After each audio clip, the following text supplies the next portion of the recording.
Hello అందరూ బాగున్నారా? నేను మీ అర్నాని. Welcome to Arna family creatives. ఈరోజు మీకు ఈ వీడియోలో రుచికరమైన వెజిటేబుల్ బిర్యానీ ఎలా తయారు చేయాలో చూపించబోతున్నాను. తయారు చేసుకునే విధానం చూడండి. మొదటగా ప్యాన్ పెట్టుకొని ఆయిల్ పోసుకోండి. 150 గ్రామ్స్ ఆయిల్ పోసుకోండి.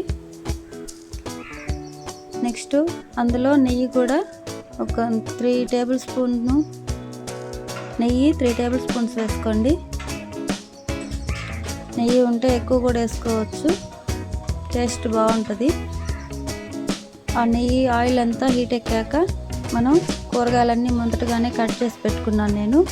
ఈ బిర్యానీ సామాన్ అంతా అందులో వేసుకోండి. అన్నీ దీంట్లో షాజీరా, టేస్టింగ్ సాల్ట్, బిర్యానీ ఆకు, దాల్చిన చెక్క అన్నీ దాంట్లోనే ఉన్నాయి.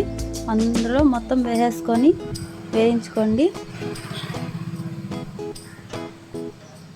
మొత్తం వేగాక మనం అన్ని కూరగాయలు అన్నీ కట్ చేసి ముందుగానే పెట్టుకోవాలి. బాస్మతి రైస్ కూడా నానబెట్టి పక్కన పెట్టుకున్నాను నేను.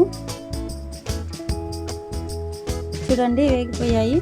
మనం కట్ చేసుకున్న ఆనియన్స్ అందులో వేసుకోండి. ఆనియన్స్ వేగిన తర్వాత ఆనియన్స్తో పాటు పచ్చిమిర్చి కూడా అందులో వేసుకోవాలి.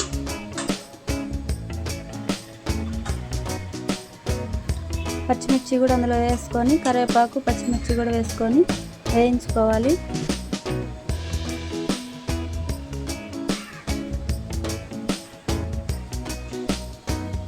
మొత్తం బాగా వేగాక మనం సన్నగా కట్ చేసి పెట్టుకున్న టమోటా ముక్కలను కూడా అందులో వేసేసుకోండి. టమోటాలన్నీ వేగడానికి ఉప్పు వేసుకుంటే త్వరగా వేగుతుంది. 1 టేబుల్ స్పూను అల్లం వెల్లుల్లి పేస్ట్, 3 టేబుల్ స్పూన్ పైన అల్లం వెల్లుల్లి పేస్ట్ వేసుకోండి. టమాటాతో పాటు అల్లం వెల్లుల్లి పేస్ట్ కూడా బాగా వేగుతుంది.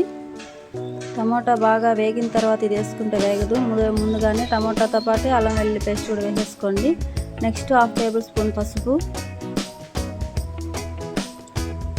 తగినంత ఉప్పు కూడా అందులో వేసేసుకోండి.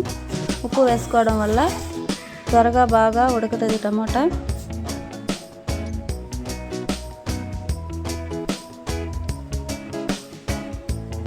టమాటా అంతా మెత్తగా ఉడికిపోయిన తర్వాత కాసేపు మూత పెట్టుకుంటే టమాటా అనేది బాగా కుక్ అవుతుంది. ధనియాల పొడి 3 టేబుల్ స్పూన్స్ పైన ధనియాల పొడి, 2 టేబుల్ స్పూన్స్ పైన ఉంటుంది. అలాగే గరం మసాలా కూడా అందులో వేసుకోండి.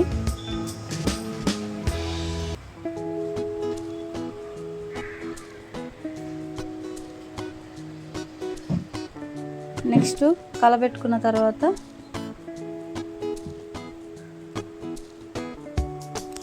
మనం కట్ చేసి పెట్టుకున్నాం కదా కూరగాయలు, కారం తగినంత కారం వేసుకోండి. ఆల్రెడీ పచ్చిమిర్చి వేసున్నాము, చూసి కారం వేసుకోండి. మొత్తం మసాలాలు ఇంగ్రీడియంట్స్ అంతా వేసేసాము. నెక్స్ట్ కొత్తిమీర, తర్వాత కట్ చేసుకున్న కూరగాయలన్నీ అందులో వేసుకోండి. మీరు కూరగాయలు క్యారెట్, బీన్స్, ఆలు ఉంటే పచ్చి బఠానాలు కూడా చాలా రుచిగా ఉంటాయి, వేసుకోవాలి. మనం ముందుగా నానబెట్టుకున్న మీల్ మేకర్స్ కూడా ఇవి కొంచెం కుక్కు వేగిన తర్వాత మనం మొదటగా నానబెట్టి పెట్టుకున్నాము ఇదో జీడిపప్పు పేస్ట్ కూడా ఇప్పుడే వేసేసుకోండి. 50 గ్రామ్స్ జీడిపప్పు మిక్సీకి వేసుకొని వేసుకున్నాను. పెరుగు 1 కప్పు,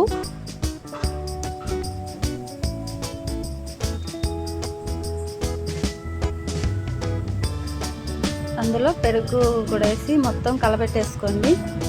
మనం మీల్ మేకర్స్ నానబెట్టుకున్నాం కదా అవి కూడా అందులో వేసేసుకోండి. వాటర్తో పిండి పెట్టుకున్నాను నేను.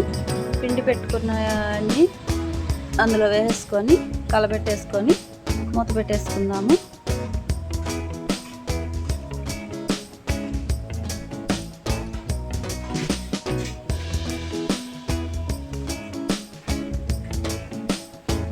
ఇప్పుడు ఇది కర్రీ అంతా బాగా ఉడికేదాకా మూత పెట్టుకున్నాము. అప్పుడప్పుడు అడుగంటకుండా కలబెట్టుకుంటూ ఉండాలి.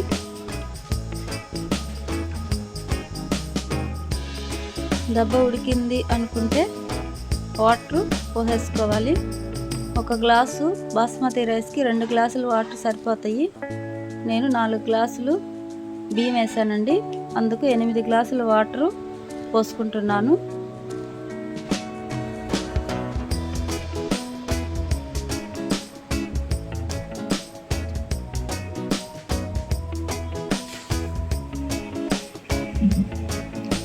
ఎనిమిది గ్లాసులు వాటర్ పోసేసుకున్నాం కదా.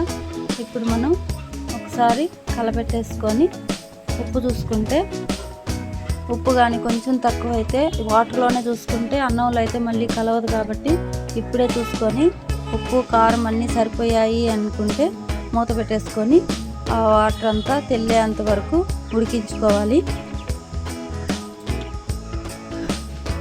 చూడండి తెల్లుతుంది. ఒకసారి కలపెట్టేసుకొని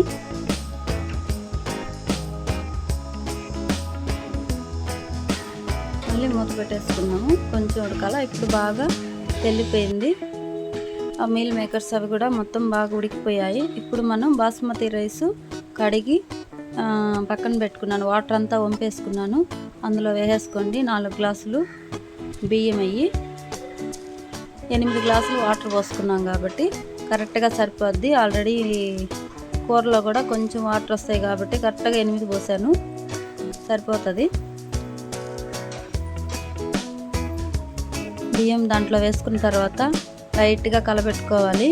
బియ్యం అనేది విరిగిపోకుండా, నానిన బియ్యం కాబట్టి విరిగిపోకుండా అట్లా పైన కలపెట్టుకోవాలి. బియ్యం కూడా ఎక్కువసేపు నానబెట్టుకోకూడదు. ఒక 10 నిమిషాలు 15 నిమిషాలు నానబెట్టుకుంటే సరిపోతుంది. చూడండి, కలపెట్టేసుకొని మూత పెట్టేసుకొని బాగా ఉడికించుకోవాలి.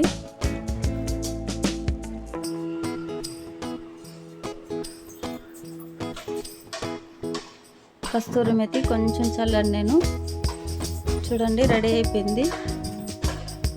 ఇంకొంచెం వాటర్ ఉన్నాయి, కొంచెం మధ్య మధ్యలో అట్లా అనుకుంటే ఆ వాటర్ అనేది పైన ఉండే వాటర్ కింద దాకా వెళ్తుంది. అప్పుడు బాగా కింద పైన అంతా బాగా ఉడుకుతుంది. ఎక్కువ మంట పెట్టకుండా కొంచెం నిప్పులు సెగనే పెట్టేసుకుంటే పర్ఫెక్ట్గా ఉడికిపోతుంది. మూత పెట్టేసుకుందాము. మంట తీసేసుకొని మనం గ్యాస్ మీద చేసుకునే కంటే ఇలా పొయ్యి మీద చేసుకుంటే బిర్యానీ అనేది చాలా పర్ఫెక్ట్గా వస్తుంది. నెక్స్ట్ మనం పైనే రైస్ మీద నెయ్యి కానీ వేసుకుంటే కింద పై దాకా బాగా ఆయిల్ బాగా పడుతుంది. నెయ్యి టేస్ట్ బాగుంటుంది. పైన వేసేసుకోండి. చుట్టూ 4 పక్కల మూత పెట్టేసుకుందాం. మంచి స్మెల్ కూడా వస్తుంది. చూడండి రెడీ అయిపోయింది. వెజిటేబుల్ బిర్యానీ, ఎంతో రుచికరమైన వెజిటేబుల్ బిర్యానీ రెడీ అయిపోయిందండి. ఈ వీడియో కానీ మీకు నచ్చినట్టయితే లైక్ చేయండి, షేర్ చేయండి. ఇంతవరకు మా ఛానల్ సబ్స్క్రైబ్ చేసుకోకపోతే దయచేసి సబ్స్క్రైబ్ చేసుకోండి. Thank you for watching.